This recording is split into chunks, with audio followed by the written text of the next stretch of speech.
Ağrıyan başın değil, qaymoritindir. Çünkü qaymorit ağrıyanda ne başı aşağıya bilirsən, ne yukarı kaldırabilirsən. Üzün şişir, gözün kızarır, burnundan sarı seli yakmağa başlayır. Ya da burnun tutulur, heç sürə nəfəs ala bilmirsən. Qaymoritdən qurtulmaq üçün bir neçə spreylərdən istifadə edirsən.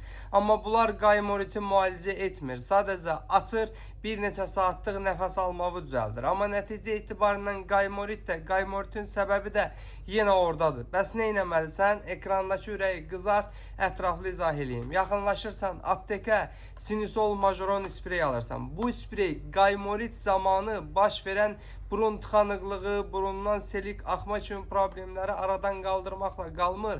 Eləcə də qaymoritin əsas səbəbi olan qaymor boşluqlarda yığılan iltihabı təmizləyir. Bunu necə eləyir? Burun boşluğundan haymor boşluğa keçir və orada yığılan iltihabları kristallaşmamış çölə çıxardır, təmizləyir. Nəticədə rahat nəfəs alırsan, qaymorit ağrılarından qurtulursan, bir də qaymorit problemi ilə üzləşmirsən. Ölkənin bütün apteklərində var. Olmasa da əczaçılarımızdan xahiş edin, zakas verib, köməklik göstərib gətirsinlər. Bu cür faydalı videoların davamı üçün məni mütləq takip edin ki, sağlamlığınızın qeydinə qalan əczaçınız Baloğlanla hər zaman sağlam qalasınız.